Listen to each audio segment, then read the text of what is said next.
Neuvième lettre de Sénèque à Lucilius. Épicure était-il bien fondé à censurer, comme il l'a fait dans une de ses lettres, ceux qui soutiennent que le sage se suffit à lui-même, partant qu'il n'a pas besoin d'amis? Voilà ce que tu désirerais savoir. En formulant cette critique, Épicure vise Stilpon, et généralement les théoriciens qui ont identifié le souverain bien avec l'état d'une âme impassible. L'équivoque est inévitable. Si voulant traduire prestement le terme grec apatheia par un équivalent unique, nous écrivons impatientia. Il se pourra que l'on entende le contraire de ce que nous voulons indiquer. Nous voulons dire répugnance absolue à sentir la douleur, et on comprendra inaptitude entière à patienter avec elle. Vois donc s'il ne serait pas mieux de dire une âme invulnérable, ou encore une âme inaccessible à la souffrance. Voici ce qui nous sépare du groupe de Stilpon. Notre sage surmonte à la vérité toutes les disgrâces, mais il y est sensible. Le leur ne les sent même pas. Un point commun entre eux et nous, c'est que le sage se suffit à lui-même. Toujours est-il qu'il désire avoir un ami, un proche voisin, un camarade, quelque ressource qu'il trouve en lui.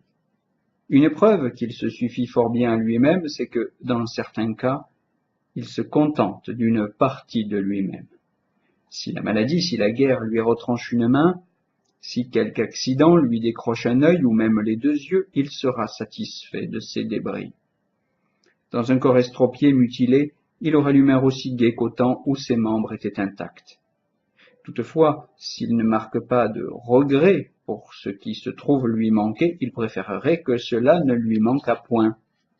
Le sage se suffit, ce qui n'implique pas qu'il veut, mais simplement qu'il peut vivre sans amis. Et mon « il le peut » revient à dire « la perte d'un ami ne trouble pas sa sérénité ». Au demeurant, il ne sera jamais sans un ami, car il peut en trouver un autre aussi promptement qu'il voudra. Phidias, s'il perd une statue, en fera une autre sur le champ. De même le sage, maître ouvrier dans l'art de l'amitié, ne laissera pas la place vide. Mais comment se fera-t-il promptement un ami? Je le dirai, si tu admets qu'en te payant tout de suite, je ne te devrai plus rien, et qu'avec cette lettre-ci, nous sommes quittes. Hécaton déclare « Je te révélerai un secret pour te faire aimer sans filtre, sans herbe, sans incantation de magicienne. Aime, et l'on t'aimera. » Or ce n'est pas seulement la pratique d'une amitié ancienne et sûre qui comporte de grands plaisirs, c'est le moment initial, c'est l'acquisition d'une nouvelle amitié. Entre celui qui s'est acquis un ami et celui qui va l'acquérir, il y a la même différence qu'entre le laboureur qui récolte et le laboureur qui sème.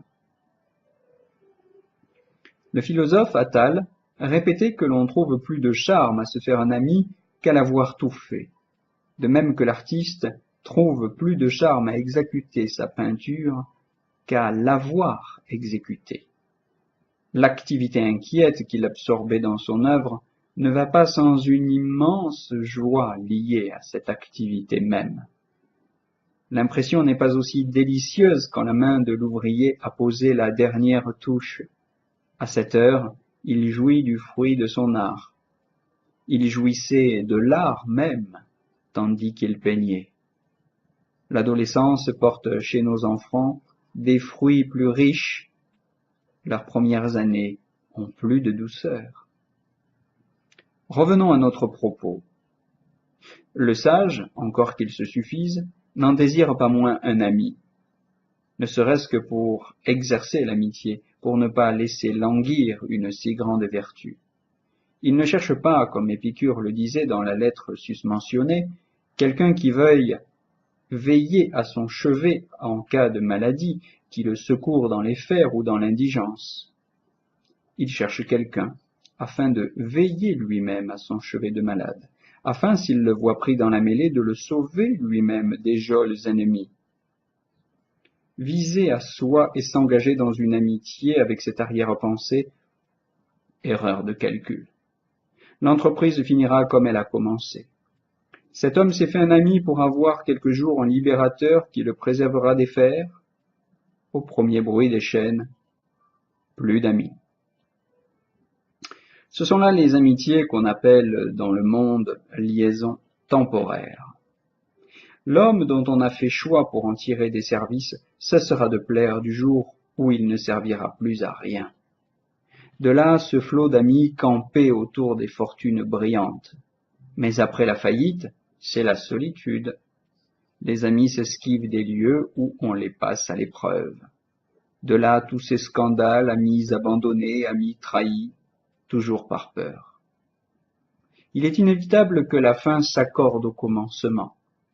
L'intérêt a fait de celui-ci votre ami, l'intérêt fera qu'il cessera de l'être. Il sera sensible aux avantages qu'on lui offre pour desservir l'amitié, s'il est sensible dans l'amitié à quelque avantage en dehors d'elle-même.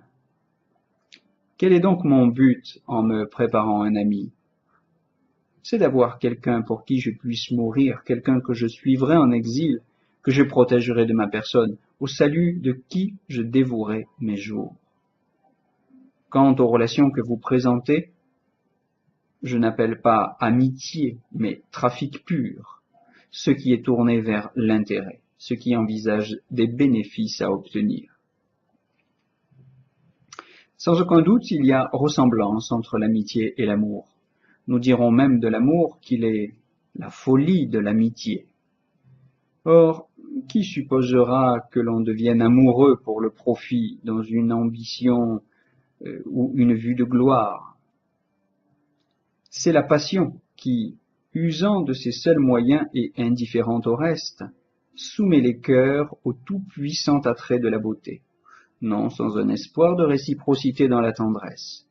Et nous admettrions qu'un principe moralement plus pur produise une affection ignoble. Il ne s'agit pas ici, dis-tu, de savoir si l'amitié doit être recherchée pour elle-même.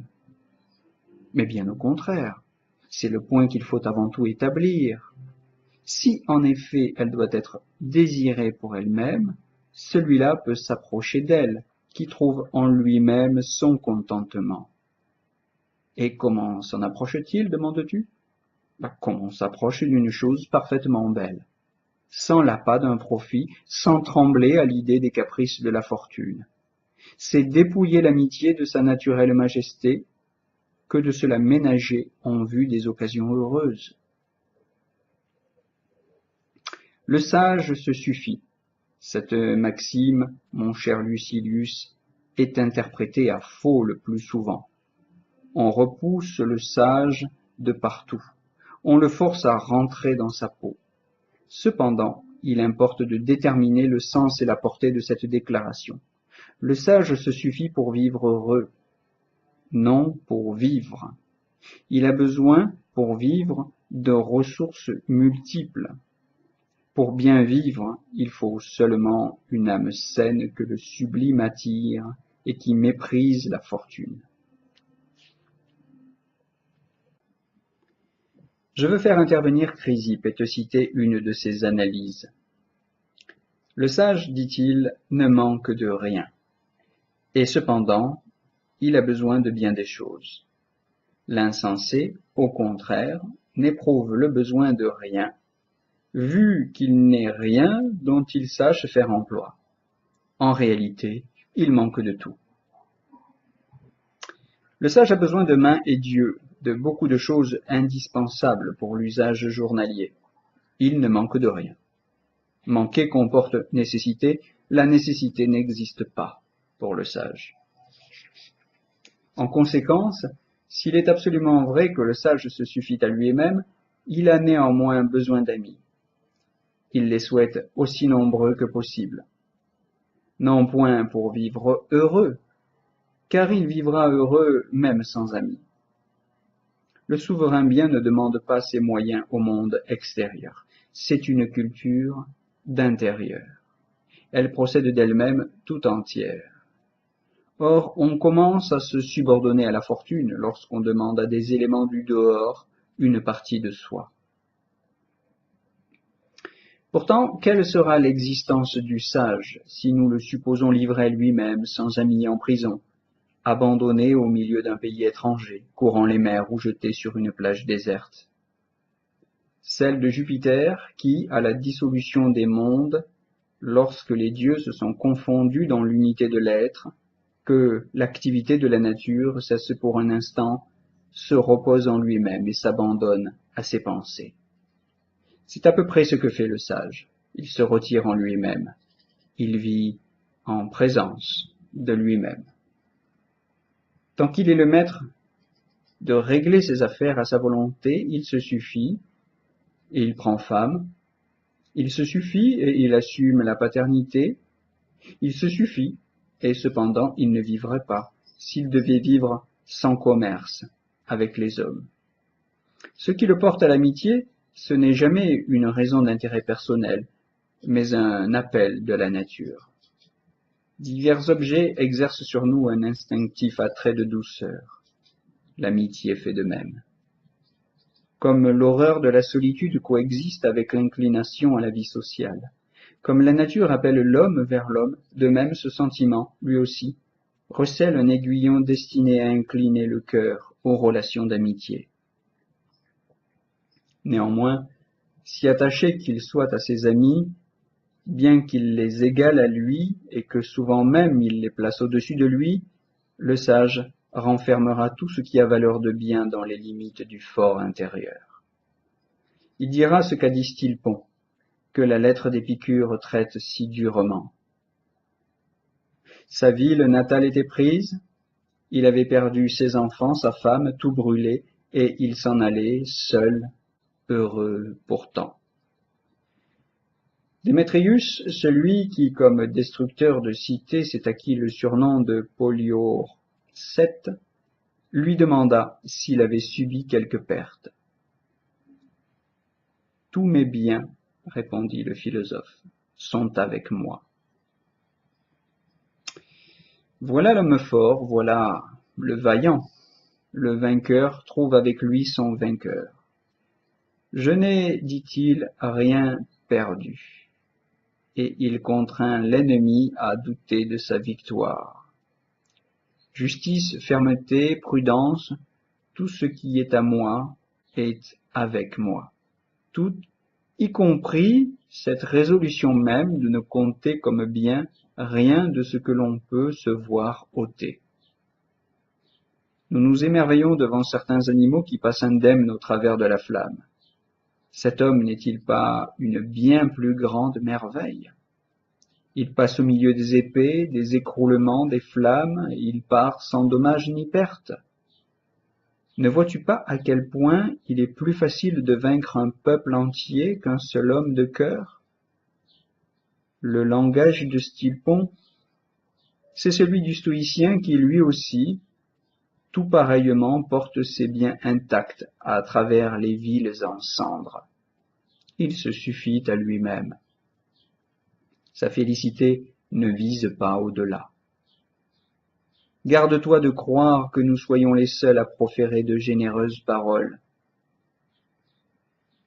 Le censeur de Stilpon, Épicure lui-même, a prononcé un mot qui rappelle le sien. Recueille-le, quoique je sois maintenant à jour avec toi. Cet homme n'est pas parfaitement content de son avoir. Il a beau être le maître du monde entier. Il est misérable. Ou encore, si tu trouves plus de netteté à cette formule, faisons en sorte de nous plier non à la lettre, mais à la pensée des textes. Celui-là est misérable qui ne se juge pas pleinement heureux, même s'il règne sur l'univers. Mais pour te faire voir que ces axiomes sont des vérités de sens commun incontestablement dictées par la nature, je te renverrai au poète comique. N'est pas heureux qui ne croit pas l'être. Qu'importe en effet la situation que tu occupes si tu la juges mauvaise. Et quoi, répliques-tu? S'il dit qu'il est heureux, ce possesseur d'une honteuse fortune, ce maître de tant d'esclaves, esclave lui-même de plus de maîtres encore, en ferons-nous un heureux sur sa déclaration? Ce n'est pas ce qu'il peut dire qui importe, mais ce qu'il pense, et non pas sa pensée d'un jour, mais celle de tous les instants. Au reste, n'appréhende point qu'un aussi précieux trésor passe à un indigne. Le sage seul est satisfait de ce qu'il a. Tout ce qui n'est pas la sagesse est travaillé du dégoût de soi.